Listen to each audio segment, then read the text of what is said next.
आपके घर में जब तक कोई पुण्यशाली व्यक्ति रहता है तब तक आपके घर में कोई नुकसान नहीं कर सकता। जब तक विभीषण जी लंका में रहते थे तब तक रावण ने कितना भी पाप किया, परंतु विभीषण जी के पुण्य के कारण रावण सुखी रहा। परंतु जब विभीषण जी जैसे भक्त वत्सल भक्त को लंका से निकाल दिया गया तब से रावण का विनाश होना शुरू हो गया। अंत में रावण की सोने की लंका का दहन हो गया और रावण के पीछे कोई रोने वाला भी नहीं बचा। ठीक इसी तरह हस्तिनापुर में जब तक विदुर जी जैसे भक्त रहते थे तब तक कौरवों को सुख ही सुख मिला, परंतु जैसे ही कौरवों ने विदुर जी का अपमान करके राज्यसभा से चले जाने के लिए कहा तब भगवान श्री कृष्ण जी ने विदुर जी को तीर्थ यात्रा के लिए भेज दिया और कौरवों का पतन होना चालू हो गया और अंत में राज भी गया और कौरवों के पीछे कोई कौरवों का वंश भी नहीं बचा। इसी तरह हमारे परिवार में भी जब तक कोई भक्त और पुण्यशाली आत्मा होती है तब तक हमारे घर में आनंद ही आनंद रहता है।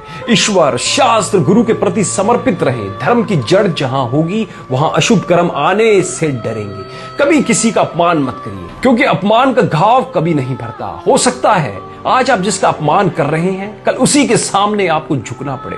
कर्मों का खेल भी निराला है, जो जैसा बोता है उसे वैसा ही काटना पड़ता है। आज दौलत या फिर ताकत के नशे में किसी का अपमान कर दिया तो क्या वह कर्म कभी पीछा छोड़ेंगे? हो सकता है आपकी धन संपदा सब कुछ उसी व्यक्ति के भाग्य से हो। कौन जानता है कि कौन किसके भाग्य का खाता है। कर्म कभी पीछा नहीं छोड़ते। भीष्म पितामह जैसे महाज्ञानी को भी भगवान से पूछना पड़ा कि उनके कौन से कर्म के कारण आज वे बाणों की शैया पर लेटे हैं। भगवान ने उन्हें बहुत ही सुंदर जवाब दिया कि कर्मों की गति बहुत गहरी है, इसलिए बहुत सोच समझ कर करिए। उनका अपराध था कि वह अन्याय को मूक दर्शक बनकर देखते रहे। जब उन्होंने उसका विरोध नहीं किया तो वे उसके भागीदार बन गए। मानिए या फिर मत मानिए, कर्मों का हिसाब हर किसी को देना पड़ता है, चाहे वह आज का कर्म हो या फिर 1000 वर्ष पुराना कर्म हो। कर्म हमेशा वापस लौट कर आते हैं। रिश्ते नाते दोस्त परिजन सर्व कर्मों की बदौलत है। हम कर्मों से कभी भाग नहीं सकते।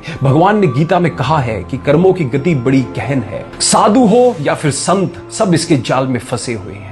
स्वामी रामकृष्ण परमहंस माता के परम भगत थे, पर जब उन्हें गले का कैंसर हो गया तो उनके शिष्यों ने उनसे निवेदन किया कि आप माता से कहकर अपनी बीमारी दूर कर लीजिए। पर स्वामी जी ने जवाब दिया, यह मेरे कर्म है जो मुझे भोगने ही हैं। अगर इस जन्म में नहीं भोगे तो अगले जन्म में दुगने होकर मिलेंगे। जब तक उनका शरीर था तब तक उन्हें उस तकलीफ से गुजरना ही पड़ा। हमारे शरीर की हर पीड़ा के पीछे कहीं ना कहीं हमारे कर्म ही होते हैं। इसलिए ना ही कभी किसी का दिल दुखाएं और ना ही पीड़ा पहुंचाएं। कुछ लोगों को बैठे बैठे सब कुछ मिल जाता है तो कुछ लोगों को मेहनत के बाद भी कुछ नहीं मिलता। एक मजदूर दिन भर मेहनत करके 400-500 रुपए ही कमा पाता है, तो वहीं एक अमीर आदमी पलंग पर बैठे बैठे दिन भर में लाखों रुपए कमा लेता है। कर्मों का प्रभाव ऐसा होता है कि जितना भी भोगने की कोशिश करिए वह आपको पकड़ ही लेगा। इसलिए अच्छा करिए तो बदले में अच्छा ही मिलेगा। दोस्तों, मैं उम्मीद करता हूं इस वीडियो ने भी आपको जागरूक किया होगा। अगर करा हो तो अपने सभी दोस्तों और रिश्तेदारों के साथ भी इस वीडियो को शेयर करके उनको भी कर्मों के प्रति जागरूक जरूर करें, जिनसे वो भी आने वाले समय में अच्छे कर्म कर सके। धन्यवाद।